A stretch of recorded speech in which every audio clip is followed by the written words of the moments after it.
ఏంటి ఇలా ఎలా అని ఆశ్చర్యపోతున్నావా? ఈ ట్విస్ట్ ఊహించలేదు కదా నువ్వు?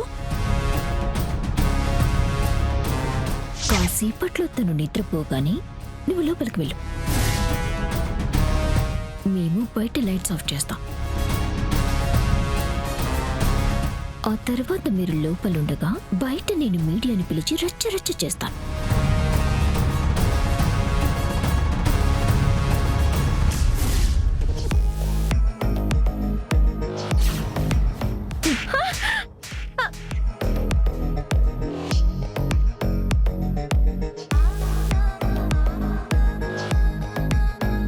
ఏయ్ సౌమ్య, ఏంటి నువ్వు చేస్తుంది?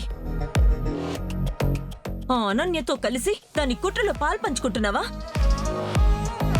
నీకు ఉద్యోగం ఇచ్చిన కుటుంబానికి ఇలా ద్రోహం చేయటానికి నీకు మనసెలా వచ్చింది అసలు? నీ పని ఇలా కాదు. ఆనందత్తయ్య గారితో చెప్పి శరణ్య దర్శన్ కాపురంలో చిచ్చు పెడుతున్నావని నిన్ను ఇంట్లోంచి తరిమేసేలా చేస్తాను. మేడం మేడం, మీ కాళ్ళు పట్టుకుంటాను మేడం. ఇది నాకు నేనుగా చేస్తున్నది కాదు మేడం. ఆ అనన్య నన్ను చంపుతానని బెదిరించింది. తను తలుచుకుంటే నా ప్రాణం తీయడం పెద్ద లెక్కేమీ కాదని నేను భయపడిపోయాను. ఫ్యూచర్ మీద ఎన్నో ఆశలతో హైదరాబాద్ లో బ్రతకడానికి వచ్చాను మేడం.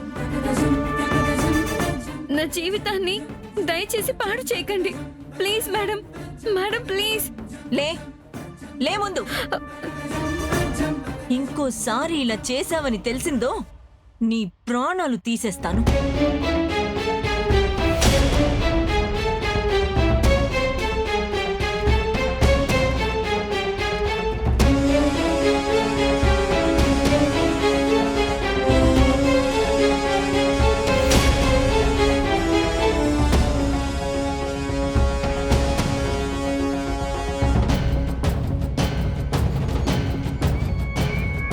ఏయ్, నోరు మూసుకునుండు.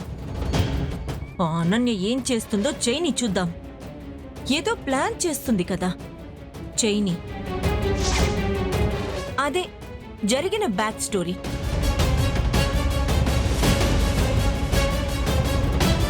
ఈ సౌమ్యని దర్శన్ గదిలోకి పంపి వాళ్ల కాపురంలో చిచ్చు పెట్టాలని చూశాం.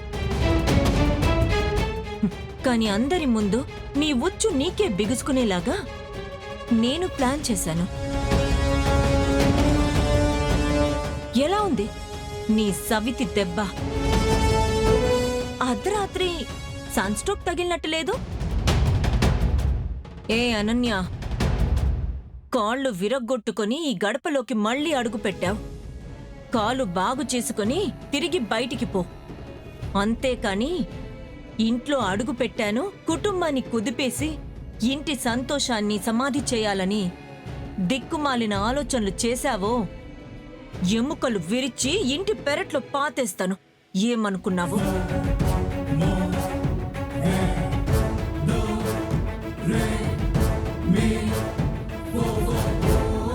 అమ్మే, ప్రాంప్టింగ్ డైలాగుల్ని ఎంత గొప్ప ఎక్స్ప్రెషన్స్ తో చెప్పినా ఏళ్ళ ముందు ఉత్తమయ్యాలని అనిపించుకోలేవమ్మీ.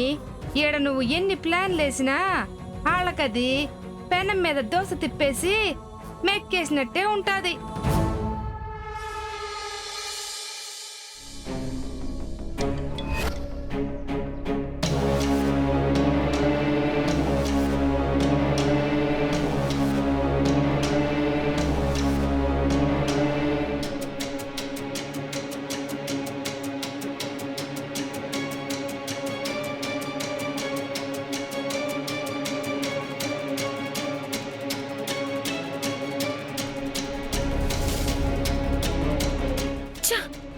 ఇదేంటి పని చేయడం లేదు?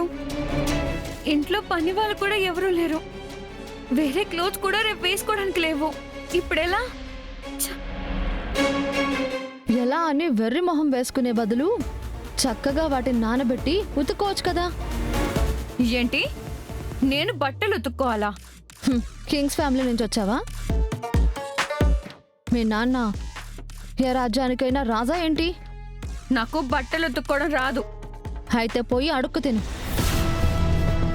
అయినా ఒకరి కాపురాల్లో నిప్పులు పోయడం నేర్పించిన మీ అమ్మ నాన్న ఈ మాత్రం బట్టలు ఉతకడం నేర్పించలేదా? శరణ్య, ఈజీ మనీ ఈజీ బ్రతుక్కి బాగా అలవాటు పడిపోయి ఉంటావు. అందుకే ఇలా ఒళ్ళొంచి కష్టపడ్డ మానేసి short cut life easy best policy అంటూ ఇలా తయారయ్యావు. సర్లే, ఏం చేద్దాం, దేవుడు అందరికీ మంచిగా మంచి మనిషిగా బతికే రాత రాయలేదేమో. పద్ధతి గల ఇల్లాలిగా ఈ బట్టలు ఎలా ఉతుక్కోవాలో నేను నీకు నేర్పించనా? ఫ్యూచర్లో పద్ధతిగా బతికే అవకాశం పొరపాటున నీకొస్తే పనికొస్తుందేమో. పొరపాటునేముంది? ఈ ఇంటి కోడలిగా త్వరలోనే నేను బ్రతకబోతున్నాను. అప్పుడు నీ చేతే ఈ బట్టలన్నీ ఉతికిస్తాను. ఎందుకంటే నేను దర్శన్తో కాపురం చేస్తూ బిజీగా ఉంటాను. ఇంట్లో ఖాళీగా ఉండి నువ్వు మాత్రం ఏం చేస్తావు చెప్పు? అవునా, అది చూద్దాం. ఇంకో 2 రోజులు నీకిచ్చిన టైం మిగిలింది. ఈలోగా లగేజ్ ప్యాక్ చేసుకుని పెట్టుకో. మళ్ళీ నిన్ను తరిమేసేటప్పుడు అప్పటికప్పుడు అన్ని సర్దుకోవడం కష్టమైపోతుంది కదా. ఏంటి అలా చూస్తున్నావు? ఏం ప్లాన్ చేశానా? ఇప్పుడే చెప్పేస్తే చూసే వాళ్ళకి సర్ప్రైజ్ ఫీల్ మిస్ అవుతుంది కదా. అందుకే నేను నీకు ఇవ్వబోయే పంచ్ కోసం బంచ్ ఆఫ్ క్యూరియాసిటీతో ఎదురు చూస్తూ ఉండు, ఓకేనా? బట్టలన్నీ ఉతికి పెట్టుకో. విడిచిన బట్టలు ప్యాకింగ్ చేసుకోవడం అంత బాగోదు. ఏంటి శరణ్య ఇంత కాన్ఫిడెంట్గా ఉంది? ఏం ప్లాన్ చేసుంటుంది?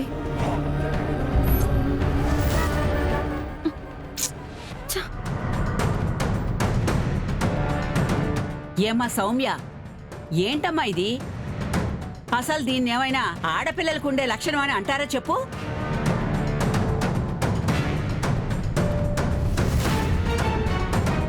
బామ్మగారు, ఏంటండి, నేనేం చేశాను? ఏం చేసావని కాదు, ఆడపిల్లవై కనీసం బట్టలైనా ఉతుకోవడం రాదంటగా. ఇదెక్కడ విడ్డూరమమ్మా తల్లి? ఈ విషయం మీకు నేనే చెప్పాను సౌమ్య. బామ్మగారి దగ్గరికి వెళ్ళి బామ్మగారు పాపం సౌమ్య పరిస్థితి చూస్తుంటే జాలేస్తుంది అండి అని చెప్పాను.